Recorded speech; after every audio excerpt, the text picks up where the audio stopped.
Hello, everyone. This is Devendra from Tathastu Edu. Today, we are going to discuss another topic on the SAT series, that is the syllabus of the exam and what exactly is tested. We are going to see through some sample questions. Though we are not going to solve the questions, rather, our focus would be on understanding what exactly is tested. चलिए start करते हैं. So, syllabus and what is tested? The very first thing is you first need to understand what exactly the SAT test is about and what is the structure of the exam. I have explained everything about the structure and the format of the exam in another video. In case if you have not watched that, use the link in the description box and watch the video. Anyway, just to give you a brief of what exactly the format of the exam, I have this slide. तो देखिए SAT exam में दो चीजें test होती हैं. One, English, and the second one is maths. English के अंदर आपके दो मॉड्यूल्स होते हैं. फर्स्ट आपको 27 क्वेश्चंस का एक सेट आएगा which is module 1. Once you complete that set, you move to module 2. ठीक है. Now SAT exam is sectionally adaptive. Sectionally adaptive का मतलब क्या है? आपके जो रेस्पॉन्सेज इन मॉड्यूल 1 में होंगे वो डिफाइन करेंगे difficulty level of module 2. For example, अगर मॉड्यूल 1 में आपने मेजॉरिटी क्वेश्चन करेक्ट किए हैं तो मॉड्यूल 2 की डिफिकल्टी लेवल थोड़ी हायर होगी. और अगर मॉड्यूल 1 में आपके क्वेश्चंस ज्यादा गलत हुए हैं तो मॉड्यूल 2 इजी रहेगा. इसको बोलते हैं adaptiveness, sectionally adaptive. Same thing goes for mathematics as well. Module 1 में 22 questions होंगे. The time duration is 35 minutes in each module. And then, depending upon what sort of answers have you marked, you are going to be presented with more difficult or easier difficulty level questions in module 2.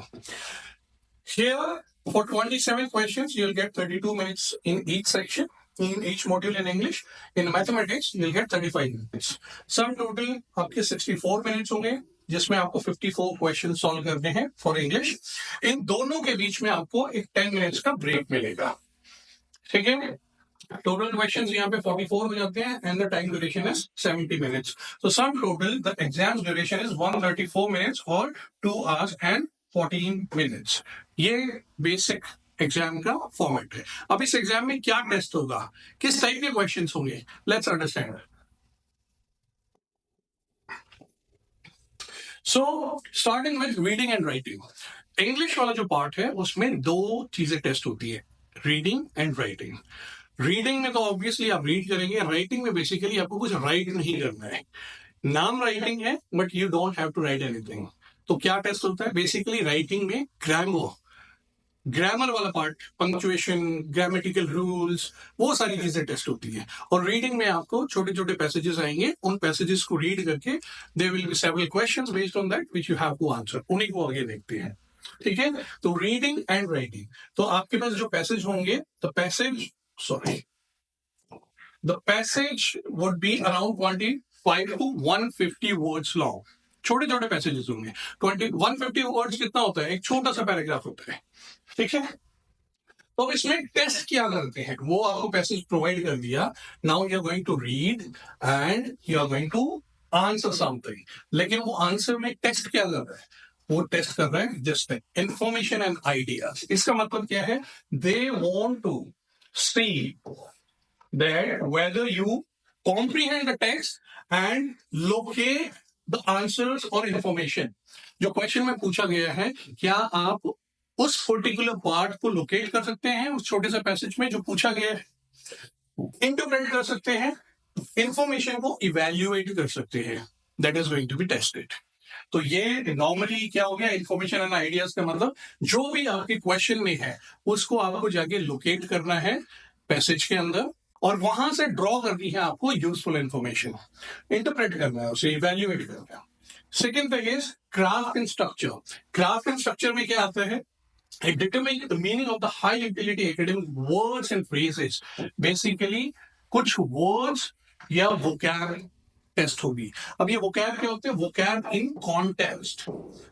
कोई भी unusual, ज्यादातर cases में ऐसा नहीं होता कि unusual जो regular vocab हो वो ना हो, कुछ वर्ड्स होंगे लेकिन मेजोरिटी आपको आते होंगे, लेकिन उस वर्ड का एक पर्टिकुलर कॉन्टेक्स्ट में या फ्रेज का पर्टिकुलर कॉन्टेक्स्ट में क्या मीनिंग निकल के आ रहा है, that is tested.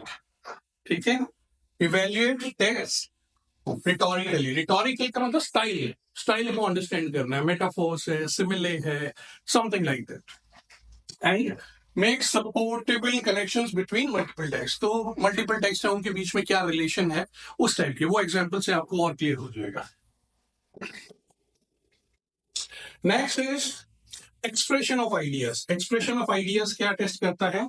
It test whether you recognize sentences and paragraph structure, deleting और adding information। क्वेश्चन ये हो सकता है कि कौन सी इंफॉर्मेशन को इसमें से डिलीट किया जाए या नई इंफॉर्मेशन जो 4 चॉइसेस है उसमें से ऐड किया जाए इन order to do blah blah ब्ला, जो भी क्वेश्चन पूछ रहा है। या फिर choosing a better word of phrase, कि कोई भी पार्ट आपको दे दिया, उसको अंडरलाइन कर दिया और बोल दिया कि उसको रिप्लेस करने के लिए कौन सी चॉइस बेस्ट है।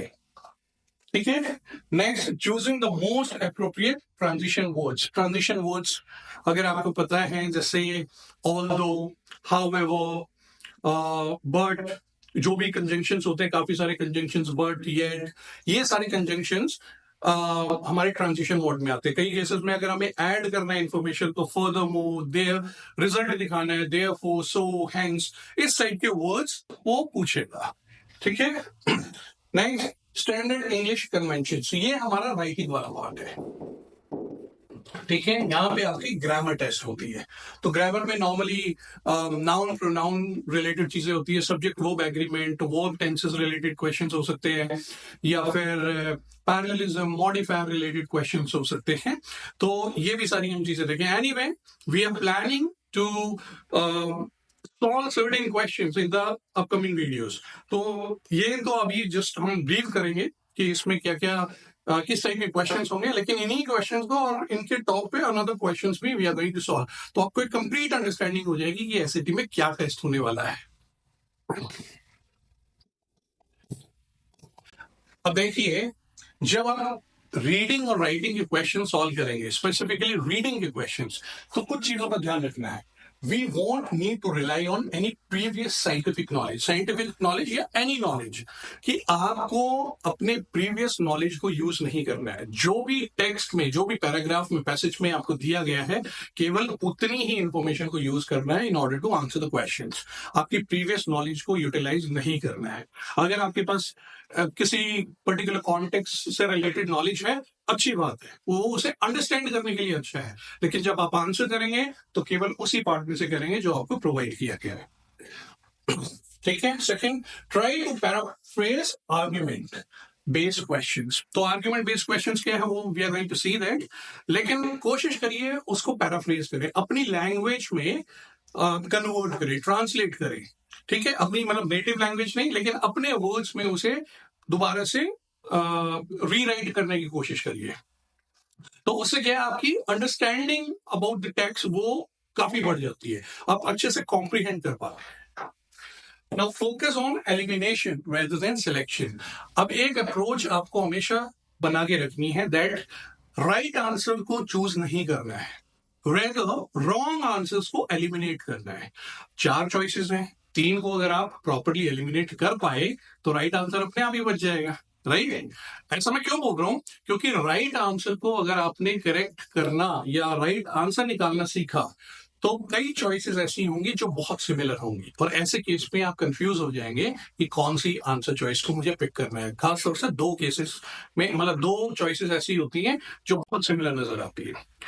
लेकिन अगर आपने एलिमिनेट करने की टेक्निक सीखी प्रॉपरली तो कोई ना कोई पॉइंट से आप रॉन्ग चॉइस को एलिमिनेट कर पाएंगे। तो लास्ट में जो एलिमिनेट नहीं हो रही है वो आपका आंसर हो जाता है। ये काफी ज्यादा रिलायबल है compare to finding the right answer. And stay within the main topic of the passage. तो कई सारी रॉन्ग चॉइसेस ऐसी होती हैं जो टॉपिक से थोड़ा हट के होंगी, या तो वो पार्शियली करेक्ट होंगी या वो टॉपिक के बाहर होंगे, बियॉन्ड द टॉपिक जो यहाँ पे डिस्कस हो रहा है उसके बियॉन्ड इंफॉर्मेशन होगी। तो वो भी ध्यान रखना है कि आपका जो राइट आंसर है it must be completely right, not partially right. ठीक है, चलिए आगे बढ़ते हैं। So this is one of the sample questions. अब इसको सॉल्व नहीं करना है, जैसे मैंने आपको बताया, जस्ट ट्राई टू अंडरस्टैंड। देखिए आपको एक पैसेज दिया गया है, एक छोटा सा पैराग्राफ ही है। अब इसमें आगे क्वेश्चन क्या पूछा गया है, which finding from the model tested if true more strongly supports this hypothesis।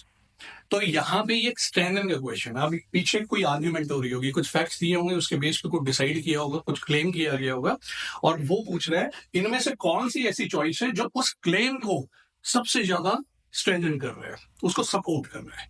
तो इस टाइप का कुछ क्वेश्चन होगा। तो रीडिंग की कैटेगरी में फॉल होता है क्वेश्चन।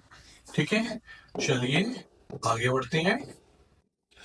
नेक्स्ट इज अगेन एक पैसेज है आपको, Which choice best states the main purpose। अब ये मेन पर्पस का तो बहुत ही कॉमन क्वेश्चन है, जब भी आप रीडिंग कॉम्प्रिहेंशन करते हैं उसमें ज्यादातर केसेस में मेन रीजन या प्राइमरी पर्पस का एक क्वेश्चन हमेशा होता ही होता है, या मेन टॉपिक क्या है। तो ये ज्यादातर हर रीडिंग कॉम्प्रिहेंशन में होता है, चाहे ऐसे की है या दूसरे एग्जाम जीमैट है, जीआरई है, या इंडियन एग्जाम्स है, उनमें भी पूछा जाता है, आइल्स में भी होता है, आइल्स एंड टॉफल में। तो अब वो आपसे पूछ रहा है कि इस पूरे पैराग्राफ में कोर सब्जेक्ट जो है वो क्या है, जो मेन टॉपिक है। तो इस क्वेश्चन टाइप को तो आपको बहुत अच्छे से करना है, क्योंकि इसके आने के चांसेस तो बहुत हाई होते हैं। नेक्स्ट इज, अब देखिए पैसेज का साइज छोटा हो गया, जैसे हमने बात की थी 50 से लेके 150 वर्ड्स के आसपास आपका पैसेजेस होंगे। नाउ यहाँ पे क्या है question, which choice completes the text with the most logical and precise word or phrase। Now ये आपकी vocab टेस्ट कर रहे हैं, vocab in context, एक पर्टिकुलर कॉन्टेक्स्ट में जो इससे पूरी बात की है, यहाँ पे कौन सा वर्ड फिल होगा। अब इसमें क्या है, देखिए सिंक्रोनाइजेशन, हाइबरनेशन, प्रिडिक्शन, मॉडरेशन, ये सारे ऐसे वर्ड्स हैं जो आपको पता है, करेक्ट। कुछ भी ऐसा वर्ड नहीं है जो अनयूजुअल है, लेकिन इस कॉन्टेक्स्ट में कौन सा फिट होगा। तो vocab in context, this is another thing tested। Now next is, इसमें देखिए कुछ पार्ट को अंडरलाइन किया गया है, राइट। इस टाइप के क्वेश्चन में अंडरलाइन पार्ट के रिलेटेड कुछ भी पूछा जा सकता है।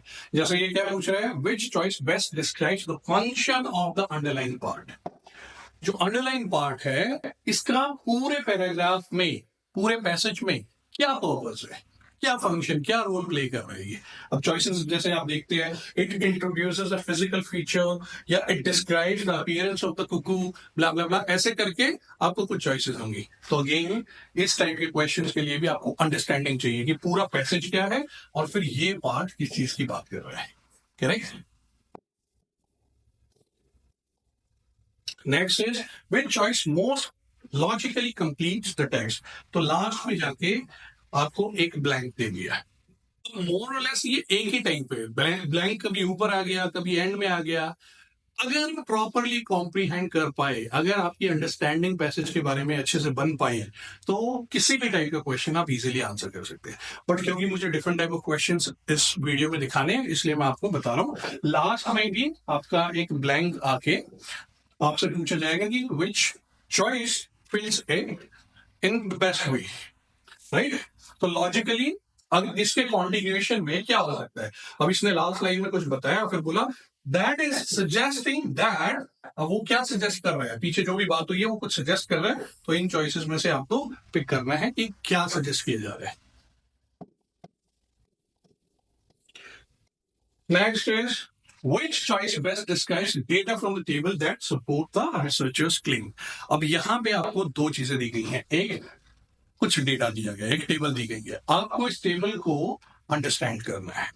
तो आपको टेबल, ग्राफ ये भी रीडिंग सेक्शन में आएंगे कि टेबल्स को अंडरस्टैंड करना है कि टेबल के अंदर जो डेटा दिया गया है इसको कैसे रीड करते हैं और इसमें से यूजफुल इंफॉर्मेशन जो क्वेश्चन में पूछी गई है वो कैसे निकालनी है। सो इस टेबल को यूज करके आपको बताना है कि way choice best describe the data from table that support the researchers claim. अब इसमें जैसे एग्जांपल चॉइस देख लेते हैं। Among the 5 languages in the table, Thai and Hungarian have the lowest rates of speech and the lowest rates of information conveyed. तो अब इसमें आपको देखना है कि कौन सी ऐसी चॉइस है जिसमें लोएस्ट हाईएस्ट रेट्स ऑफ जो भी मेंशन है वो प्रोवाइड की गई इंफॉर्मेशन, क्या ये ट्रू है? अगर ये ट्रू नहीं है अकॉर्डिंग क्वेश्चन ये आंसर नहीं होगा, एक एक करके एलिमिनेट करते जाइए। राइट आंसर नहीं फोकस करना है, फोकस ऑन एलिमिनेशन, एलिमिनेट करिए एक एक करके। गुड, चलिए नेक्स्ट another one। अब देखिए पहले भी पिछले वाले में टेबल था, in this case you can see there is a graph, एक ग्राफ दिया गया है, उस ग्राफ के बेस पे फिर कुछ क्वेश्चन पूछे गए हैं। Which choice most effectively uses the data from the graph to complete the assertion? So again, you are provided with a graph and the graph represents some information. You have to use that information and answer the question here. देखना है कि कौन सा इनमें से इस information को ठीक से यूज करते हैं, most effectively uses the data. कोई 3 ऑप्शन इसमें गलत होंगी, गलत इंफॉर्मेशन यूज कर रही है, गलत डेटा दिखा रही है और एक चॉइस करेक्ट होगी। नेक्स्ट, अब इसमें क्या होता है देखिए आपको 2 टेक्स्ट आ सकते हैं, एक यहाँ पे एक टेक्स्ट 1 एक छोटा सा पैराग्राफ एंड टेक्स्ट 2, इनके बीच में रिलेशन पूछा जा सकता है कि टेक्स्ट 1 टेक्स्ट 2 के रिलेशन, टेक्स्ट 2 में और टेक्स्ट 1 के बीच में क्या रिलेशन है, या टेक्स्ट 2 में कोई कुछ बोल रहा है वो टेक्स्ट 1 के बारे में क्या बोल रहा है। जैसे अब यहाँ पे एग्जांपल देखिए, based on the text how would C and C, text 2 के अंदर है most likely describe the view of the theorist presented in text 1। कि ये 2 के अंदर कोई ये 2 लोग हैं C and C colleagues, वो लोग टेक्स्ट 1 में जो इंफॉर्मेशन दी गई है most likely describe the view of the theorist, कि कुछ थ्योरिस्ट के व्यू दिए गए होंगे, ये उनको कैसे देखते हैं, how do they interpret it, उसे सपोर्ट कर रही हैं, वीकन कर रही हैं, उसको एक्सटेंड कर रही हैं, क्वेश्चन कर रही हैं, what sort of information are they looking for, they are providing in this information in this text too। ठीक है, good। Now next देखिए, which choice completes the text so that it conforms to the convention of standard English। अब ये convention of standard English वाला part आ गया, तो इसका मतलब है this is testing grammar। यहाँ पे कुछ ग्रामर या पंक्चुएशन रिलेटेड होगा। सो एक बार चॉइसेस देखिए, बेसिकली क्या टेस्ट हो रहा है, टेंसेस टेस्ट हो गए, राइट, वो have been, has been, are. तो अगर आपको टेंसेस अच्छे से आते हैं तो आपको बहुत इजीली आंसर कर पाएंगे। तो टेंसेस देखने हैं। नेक्स्ट, अगेन यहाँ पे भी टेंस आ गया, had survive, survive, would survive, survives, right, tense test हो रहा है। So now next is again it is related to test tenses. अब टेंसेस के साथ साथ यहाँ पे एक इंफिनिटिव भी दे दिया है जो कि टेंसेस से ही कनेक्टेड होता है। तो आप देखिए फोर्सेस आएगा, indefinite tense verb, force past participle, past tense and forcing present participle या infinitive। अब ये ग्रामर की चीजें आ रही है, राइट, कि जो आपकी रिक्वायरमेंट है, ये अंडरलाइन पार्ट है, यहाँ पे आपको प्रेजेंट इंडेफिनिट टेंस यूज करना है या इंफिनिटिव यूज करना है, प्रेजेंट पार्टिसिपल यूज करना है या पास्ट टेंस वर्ब यूज करनी है। तो एक ग्रामर का पार्ट हो गया, not exactly completely based on tense, rather tense and modifiers दोनों के कॉम्बिनेशन हो सकते हैं यहाँ पे। नेक्स्ट, अब यहाँ पे देखिए पोसेशन के बारे में बात होगी। यहाँ पे अगर आप देखेंगे इस क्वेश्चन में अगेन ग्रामर का पार्ट है कि ये पीपल्स स्टोरीज, तो यहाँ पे ये पोसेशन की बात कर रहा है। पोसेशन 2 टाइप के प्रोनाउंस के भी होते हैं और एडजेक्टिव में डिटर्मिनर भी होते हैं। तो हमें ये देखना है कि ये नॉर्मली अपॉस्ट्रोफी वाला जो होता है ये डिटर्मिनर होता है, एडजेक्टिव होता है। तो ये एडजेक्टिव का यूज मुझे पीपल्स पे करना है या स्टोरीज पे करना है या दोनों पे करना है, something like that. So grammar test हो गई। नेक्स्ट, अब यहां पे आपसे देखे हैं कि स्ट्रक्चर ऑफ द सेंटेंसेस। अब सेंटेंसेस में जैसे रन ऑन एरर होते हैं या जैसे हम सेंटेंस फ्रैगमेंट होती है, राइट। तो रन ऑन एरर क्या होता है कि दो इंडिपेंडेंट क्लॉजेस को आपने कैसे प्रॉपरली कनेक्ट किया है, जैसे फुल स्टॉप के थ्रू या सेमी कॉलम्स के थ्रू करते हैं। तो यहाँ पे मोस्ट प्रोबेबली आई थिंक ये रन ऑन एरर ही होगा, शायद सी आंसर होना चाहिए, क्योंकि यहाँ पे भी इशू है, यहाँ पे भी इशू है, यहाँ पे भी। बट एनीवे मैं उसको सॉल्व नहीं कर रहा, I have not seen the question yet. But यहाँ पे अगेन ग्रामर के सर्टेन रूल्स, पंक्चुएशन या फिर जैसे कुछ टाइप ऑफ एरर्स होते हैं, फ्रेगमेंट बन रही है या फिर रन ऑन एरर आ रहा है, इस टाइप के ग्रामेटिकल चीजें आपको पूछी जा सकती है। नाउ नेक्स्ट, अब यहाँ पे आप देखिए ट्रांजिशन वर्ड रिलेटेड हमने बात की थी। तो यहाँ पे you are provided with certain sentences. अब ये सेंटेंस स्टार्ट हो गया है, तो किस टाइप के वर्ड से स्टार्ट होगा, how about transition, similarly comparison कर रहे हैं in similar way, as a result के पीछे वाली चीज का रिजल्ट बता रहे हैं ये वाला सेंटेंस, राइट। या फॉर इंस्टेंस क्या है, एग्जाम्पल दे रहे हैं। तो इनमें से आपको कुछ पिक करना है। तो ट्रांजिशन वर्ड है या मतलब कि बेसिकली इस सेंटेंस को ये बता रहा है ये सेंटेंस क्या है, क्या ये एग्जाम्पल है, क्या ये रिजल्ट है, क्या पीछे का एग्जाम्पल कुछ यूज हुआ है उसके जैसा है, या ट्रांजिशन है जो पहले बात हुई है उससे ऑपोजिट है, राइट।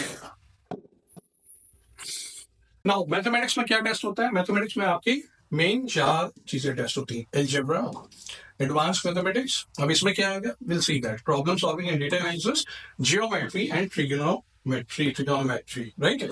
तो अलजेब्रा से आपके 13 to 15 क्वेश्चन आएंगे, एंड एडवांस मैथमेटिक्स जिसमें आपका अरिथमेटिक या और उससे रिलेटेड चीजें होंगी वो भी 13 to 15, problem solving and data analysis that is 5 to 7, and geometry and trigonometry ये आपके 5 to 7। सो सबसे बड़ी वेटेज इन दो की है, राइट। एनीवे आपको टारगेट करना है 100% क्वेश्चंस करेक्ट होने चाहिए, क्योंकि एसएटी का मैथमेटिक्स इंडियन स्टूडेंट्स के लिए बिल्कुल भी डिफिकल्ट नहीं है, बिल्कुल भी डिफिकल्ट नहीं है। थोड़ी सी प्रैक्टिस राइट कंटेंट के साथ अगर आप 2-3 महीने लगा दोगे तो आपके 800 आउट ऑफ 800 स्कोर आ सकता है इजीली, क्योंकि हमारे मेजॉरिटी केसेस में मैथमेटिक्स में 800 आउट ऑफ 800 ही आते हैं, क्योंकि हमारा टारगेट 790 होता ही नहीं है, राइट, क्योंकि इंडियन स्टूडेंट्स के लिए पॉसिबल है। अब आप कुछ एग्जांपल देखेंगे उसी से आपको अंदाजा लग जाएगा। So let's see certain questions. Okay, question से पहले एक बार अलजेब्रा को थोड़ा और डिटेल में देख लेते हैं कि अलजेब्रा वगैरह में क्या है। अलजेब्रा में linear equations in one variable, right. आपको पता है सिंगल वेरिएबल, जैसे 2x + 5 = 10, x के लिए सॉल्व करो, दैट्स सिंपल, यस, इतना सिंपल आता है। Linear equation in 2 variables, x के साथ तो y आ गया, 2 इक्वेशन दे देंगे, राइट। लीनियर फंक्शन, इन्हीं चीजों को ग्राफ में या फंक्शंस के थ्रू अगर हम रिप्रेजेंट करते हैं तो हम कैसे करेंगे, right. Then system of linear equations, multiple equations देनी है आपको, लीनियर इक्वेशन है लेकिन 2-3 इक्वेशंस है। लीनियर का मतलब क्या है, 1 डिग्री की प्लेन है, जिसको ग्राफ में अगर हम प्लॉट करेंगे तो एक स्ट्रेट लाइन टाइप बनेगी, right.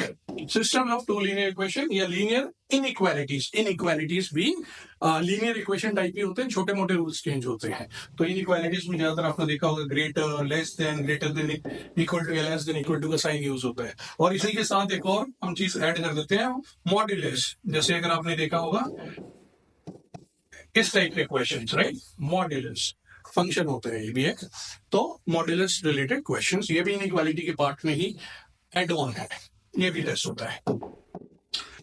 Next, now advance maths में क्या होगा, ये सारी चीजें, equivalent expressions, non linear equations. अब जो अभी लीनियर बात हो रही थी वो नॉन लीनियर हो जाएगी, डिग्रीज बढ़ जाएंगी, polynomials, right.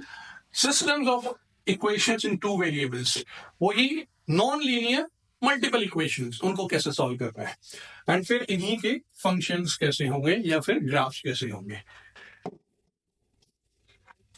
Then problem solving में या डेटा एनालिसिस में रेशियोज एंड प्रोपोर्शंस, ठीक है। रेट्स कैसे, स्पीड, डिस्टेंस, टाइम, स्पीड जो होता है रेट होता है, या वर्क रिलेटेड क्वेश्चन होते हैं कि एक वॉल को बिल्ड करने में 10 days लग रहे हैं, एक आदमी कर रहा है, now there are 2 men, then how many days are they going to take to complete the same wall or similar wall, right? That sort of questions. And units पे होते हैं कि माइल्स से किलोमीटर्स या मीटर्स या KGs से milligram, इनमें conversion units वगैरह से रिलेटेड हो सकता है। Percentages, one variable data, distribution, अब ये डिस्ट्रीब्यूशन सेंटर ऑफ स्प्रेड ये आपका स्टैटिस्टिक्स का पार्ट होता है, जिसमें averages, mean, median, mode, standard deviation, इस टाइप के कुछ क्वेश्चंस पूछे जा सकते हैं। Two variable data, models and scatter plots, again graph वगैरह भी डेटा कई बार आपको दिखाते हैं ना, ऐसे स्ट्रेट लाइन में नहीं है, थोड़ा सा स्कैटर्ड है, राइट, डिस्ट्रीब्यूशन वगैरह किस टाइप का है। प्रोबेबिलिटी, अब प्रोबेबिलिटी जो है ये बिल्कुल वही लेवल की आएगी या उससे भी इजी जो आपने सीबीएसई में 9th 10th ग्रेड वगैरह में की होगी। ठीक है, कंडीशनल प्रोबेबिलिटी या बहुत ही बेसिक लेवल की probability. Inferences from sample statistics and margin of error. तो ये तो हो गया syllabus. Let's jump to some sample questions. हाँ जी, तो वेरी फर्स्ट वन, यहाँ पे आप दो ट्राइंगल्स देख रहे हैं, दो ट्राइंगल्स के बारे में कुछ बताया गया, yes they are similar triangles, और उसके बाद कुछ एंगल पूछा गया, angle S of this, simple geometry, कुछ भी नहीं है, right. Next is 3 more than 8 times a number x is equal to 83. Which equation represents this? तो बेसिकली यहाँ पे क्या है, कुछ टेक्स्ट दिया गया आपको, वर्ड प्रॉब्लम, वर्ड फॉर्म में, लैंग्वेज फॉर्म में आपको कुछ इंफॉर्मेशन दी गई है। अब वो टेस्ट क्या कर रहा है, क्या उस लैंग्वेज फॉर्म को आप मैथमेटिकली रिप्रेजेंट कर सकते हैं, ट्रांसलेट कर सकते हैं, दैट इज बीइंग टेस्टेड। ये क्वेश्चन कुछ ज्यादा ही सिंपल है, लेकिन ऐसे क्वेश्चन भी आते हैं। ठीक है, नेक्स्ट और देखिए, नेक्स्ट इज अगेन ये भी वर्ड प्रॉब्लम है, right? Diagonal right 10 English words, 7 French words, 10 this, blah blah blah. 96 में इतना, 60% of the books that she read during 2 years. How many English and French books? 96 में कितनी रहेगी? तो basically text form को, वर्ड प्रॉब्लम को mathematically represent करना है, कैसे, इक्वेशंस में, इक्वेशंस बना के उसे सिंपली सॉल्व करना है। और ये आप आई थिंक सीबीएसई में 6th 7th ग्रेड में या 8th ग्रेड तक ये सारी चीजें सिखा दी जाती है। It's that simple. एसटीडी का मैथ्स इंडियंस के लिए बहुत सिंपल है। ठीक है, नेक्स्ट देखिए, अब यहाँ पे क्या है, फंक्शन दिया गया आपको, दिस इज अ फंक्शन। अब इस फंक्शन में कुछ आपसे पूछा गया होगा, what is the best interpretation of 25 in this context. ये 25 का फंक्शन में गिवन है, ये क्या रिप्रेजेंट कर रहा है, फिर कुछ चॉइसेस दी गई हैं।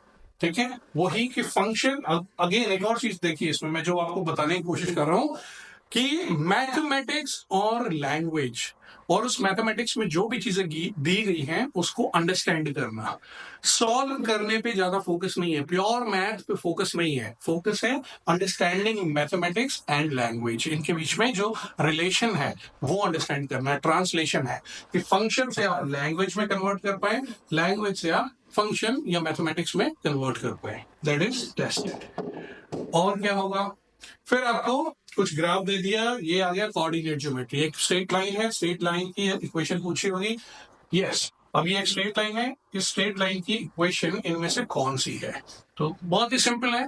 आई थिंक 10th ग्रेड वगैरह में कोऑर्डिनेट ज्योमेट्री कराई जाती है, 11th में तो बहुत ही इजीली आप इस टाइप के क्वेश्चन को अगर आप 11th ग्रेड में है या 12th ग्रेड में तो बहुत इजीली इन जिफी सॉल्व कर सकते हैं, right. Next, right triangle, okay, area पूछा गया है, तीनों साइड दे दी आपको, बताओ जी क्या क्वेश्चन है, nothing, right, but this is actual SAD questions.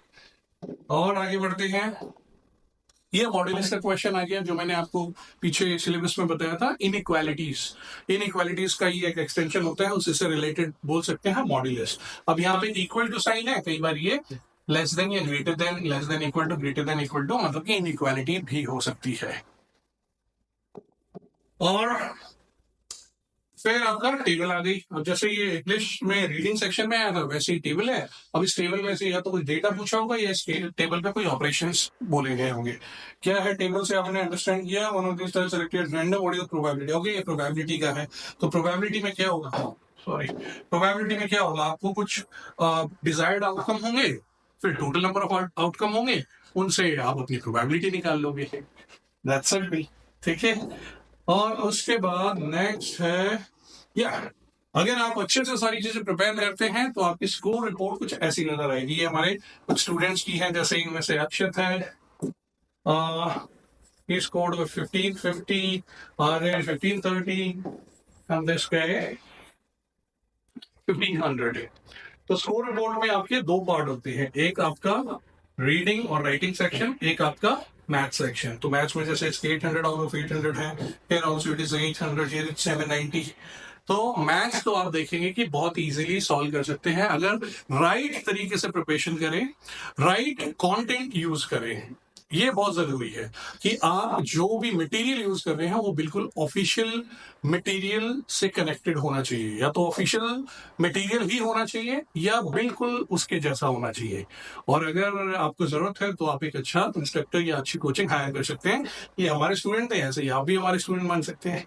अब इन सारे नेक्स्ट वीडियोस में इन सारे क्वेश्चंस को हम कैटेगराइज करके अलग अलग चैप्टर्स में, and we are going to solve certain questions, तो उससे आपको और अच्छी अंडरस्टैंडिंग होगी। ठीक है, if you have any further questions और doubts, please use the comment section and ask your doubts. Thank you.